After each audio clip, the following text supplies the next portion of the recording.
गंगा स्वच्छता पखवाड़ा कार्यक्रम वन विभाग द्वारा संपन्न। उत्तर प्रदेश सरकार द्वारा जिला गंगा समितियों के माध्यम से गंगा स्वच्छता पखवाड़ा पूरे प्रदेश में मनाया जा रहा है, जिस क्रम में सुल्तानपुर जिले के सीताकुंड घाट पर एक गोष्ठी का आयोजन किया, जिसमें आम जनमानस को सफाई के बारे में, प्रदूषण के बारे में जागरूक करने कि कैसे हम अपनी कार्यप्रणाली को सुधार कर पर्यावरण को स्वच्छ बनाएं, गंगा की सहायक नदियों के घाटों की सफाई कैसे करें, इसके विषय पर भी चर्चा की गई।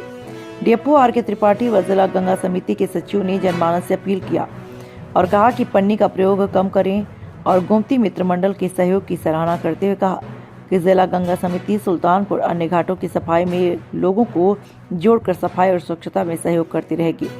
कार्यक्रम की शुरुआत करते हुए डॉक्टर सुधाकर सिंह ने गोमती के तट पर वृक्ष लगाकर लोगों से पर्यावरण को बचाने की अपील की। अपने लिए धरती को बचा लो, अपने आने वाली पीढ़ियों के लिए धरती को बचा लो। जब हम रहेंगे तब धर्म और जाति, मंदिर, मस्जिद रहेगा। बीते 30 सालों में जलस्तर काफी घट गया। हम कल्पना भी कर सकते हैं कि आने वाले 30 साल में क्या होगा। प्रत्येक रविवार की भांति इस बार भी आदि गंगा गोमती की आरती कर कार्यक्रम का समापन किया और प्रसाद वितरण हुआ। भक्त काफी संख्या में सीताकुंड घाट पर आदि गंगा गोमती की आरती के लिए एकत्र हुए और प्रसाद ग्रहण किए। सुल्तानपुर से टीवी इंडिया 18 के लिए सुजीत कुमार की रिपोर्ट।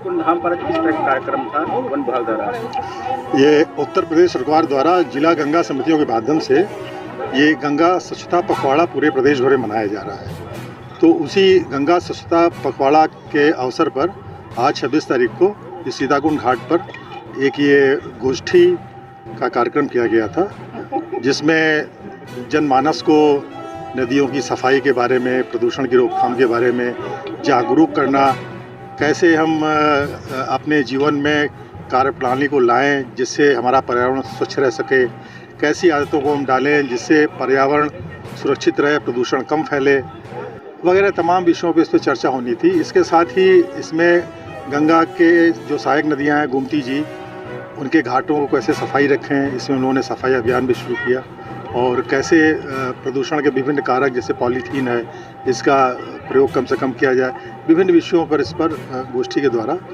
जनमानस में चर्चा हुई। इस तक नाम पर हर सप्ताह गोमती मित्रता श्रमदान किया जाता, शाम गोमती आती है, इस पर क्या कहना चाहते हैं? ये बहुत अच्छा कार्यक्रम है। इसके लिए गोमती मित्र मंडल की जितनी भूरी प्रशंसा की जाए कम है। बहुत कम जनपदों में मुझे ऐसे संगठन या समिति मिली है जिनके द्वारा आगे बढ़ करके समाज की सेवा के लिए, पर्यावरण के लिए निस्वार्थ भाव से इतना अच्छा काम किया जा रहा है।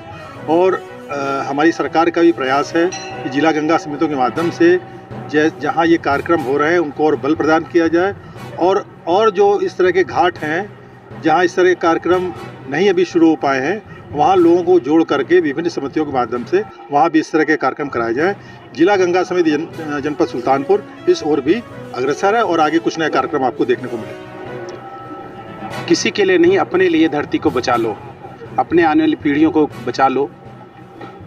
जब हम रहेंगे तो धर्म रहेगा, जब हम ही नहीं होंगे तो ना धर्म होगा, न मंदिर होंगे, न मस्जिद होंगे। मंदिर मस्जिद मनुष्य बनाता है, मनुष्य को भगवान बनाता है, और जब हम नहीं रहेंगे तो भगवान भी नहीं होगा। अगर बचाना है भगवान को, बचाना है धरती को, तो कृपा करके यहाँ के विकास के मॉडल को सही कर लीजिए। विकास, विकसित होने का मतलब नदियाँ सुरक्षित हों, विकसित होने का मतलब हमारे सबके लिए जल, स्वच्छ जल उपलब्ध हो। विकसित होने के लिए का मतलब AQI इंडेक्स जो हमारा है वो अच्छा होना चाहिए। विकसित होने का मतलब जो अनाज हम लेते हैं वह अनाज विष मुक्त हो, उसमें किसी भी तरह का रसायन, किसी भी तरह का ऐसा पदार्थ जो शरीर को नुकसान कर सकता हो, उससे मिलावट ना हो। अगर ये सब चीज़ें हम बचा पाए तब तो हम एक नॉर्मल स्थिति में पहुँचेंगे। अभी हम तो बहुत निचले स्तर पे जा रहे हैं। आज के 40 साल पहले जहाँ हम थे उससे बहुत नीचे चले गए हैं। हमें अपने विकास के मॉडल को यूरोप की तरह नहीं अपनाना है, हमें अपने विकास के मॉडल को अपने ऋषियों की परंपराओं के अनुसार अपनाना है, ताकि हम सही दिशा और दशा देख पाएँ। हमारी अगर ये दिशा रही तो निश्चित मान के चलिए हमारी दशा और ख़राब होने वाली है। और इस धरती को बचाने के लिए फिर से हम एक कल्पना कर सकते हैं, शायद ईश्वर आए और बचा ले। केवल कल्पना मात्र है, बाकी हम नहीं बचा पाएंगे। क्योंकि पिछले 30 साल में जिस गोमती नदी में मैं नहाया करता था, जिस गोमती नदी का पानी हम लोग आम तोड़ते थे, खाते थे, पी लिया करते थे, आज उस गोमती नदी में अगर हाथ डालने में भी डर लगता है तो आप समझ सकते हैं कि पिछले 30 साल में हम कितने नीचे आ गए हैं और अगले 30 साल में हमारा क्या होने वाला है।